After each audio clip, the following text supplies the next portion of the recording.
第125章，只认利益。部级是一个让我心思很复杂的地方。我在深圳能站稳脚跟，第一单就是在部级开的。如果没有这一单，我估计早就逃离深圳了。另外，部级的郑小军和我的关系很暧昧，这女人胆子很大，有时候周末她都跑到福田来过夜。我知道这是玩火的搞法，但是我现在没有女友，又是血气方刚的年龄，实在是抵御不了这样的诱惑。还有一点，远在温州的苏雪娇，她的生意就是靠郑小军。郑小军这个女人通过百盛鞋厂掌握了很多的资源。说句心里话，我从她身上真的学到了很多东西。郑小军最厉害的本事就是示弱，她总能把自己的弱展露在人们面前。她的示弱并不是把自己包装成一个弱女子，而是她总能让人感觉她没文化，总能让人感觉她没有脑子。她示弱的表现形式很多样化，比如她以前经常和老谢为了一些小事闹矛盾，其实仔细分析这些事情，这都是她示弱的方式。她通过这种方式麻痹老谢，让老谢觉得这女人就是个傻鸟。结果百盛鞋业最后被郑小军给掌控了，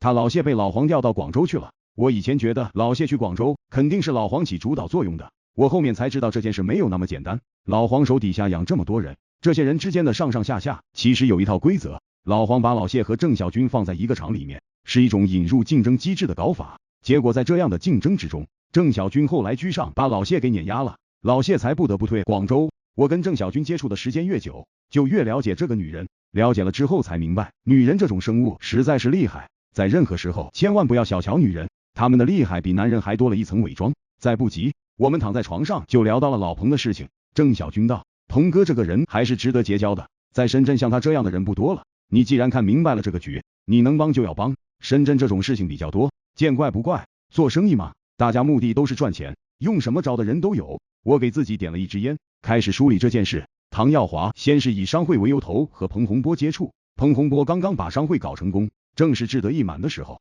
有人屁颠的找他分享经验，他当然十分的乐意加满意了。然后跟我一接触，又立马要做行业网站，还表现得非常积极，这不恰也是我关心的事情吗？在这两件事的后面，他再来谈土地转让的事情。在土地这一块，他还巧妙的用了一个策略，那就是这100亩土地不是简单的买卖，而是彭洪波因为业务扩张的需求，急需要一块地来建新的生产线，所以老彭必须要求着唐耀华给他转让，唐耀华还要拿土地的溢价。这个生意唐耀华竟然占据主导地位，这个套路有点深。我越想越觉得我这个老乡是个人物，很厉害。因为我的一句话，让他们这个生意暂时搁置了。唐耀华有一天就跟我打电话，约我去他公司，说是一定要订这个行业网站。我把老唐带上，我们2个人一起去了耀华医疗。耀华医疗的厂房区占地很大，而且厂房修得很气派豪华，办公区纤尘不染，一看就是很高大上的公司。我和老唐去唐耀华的办公室，他非常热情，亲自给我们泡茶，然后他开门见山：老乡，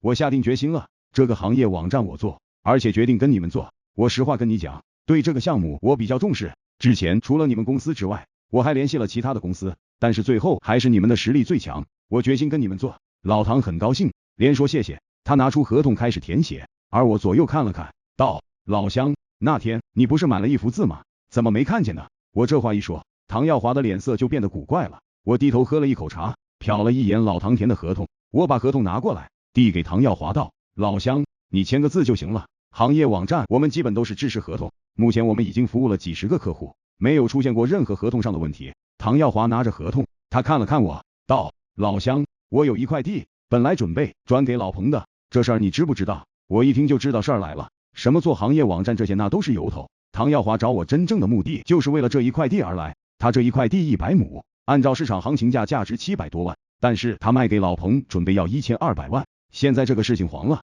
他心里能不急？一块地，这个我没了解情况啊。老乡，你说什么情况？唐耀华就跟我讲了这块地，说本来他自己买了一块地，是要自己盖厂房的，但是恰好老彭这一边搞厂房扩建，需要这一块地，他就忍痛割爱准备出让。可是他这边计划更改之后，老彭又变卦了，搞得他很被动。我一听就想笑，心想明明是你唐耀华玩套路，现在还倒打一耙，说老彭不讲信用，这不好笑吗？不过我面上不动声色，道：老乡，您这事儿我真没听老彭讲过。对了，前段时间他跟我讲，说现在生意很好，生产产能可能有点不够。唐耀华打断我：这就对了嘛，就是因为这个他才找我转让这块地的，你说这算啥事儿啊？他说要我修改计划，等我把一切都安排布置妥当了，他又变卦了。我们都是靠诚信做生意的人，你说像老彭这样做生意，以后我们还怎么愉快的合作呢？我道：老乡，你看这样，你把这个合同先签了，然后我约老彭，咱们3个人一起坐一坐，再把这事儿谈一下，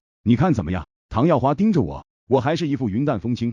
此时的我把唐耀华已经拖进垃圾箱了，但是我跟钱没有仇，这个生意我还是要做的。你不是以做行业网站为由头找我吗？那你就签单，给钱了咱们再谈其他的事儿。想跟我玩空手套白狼的套路，门都没有。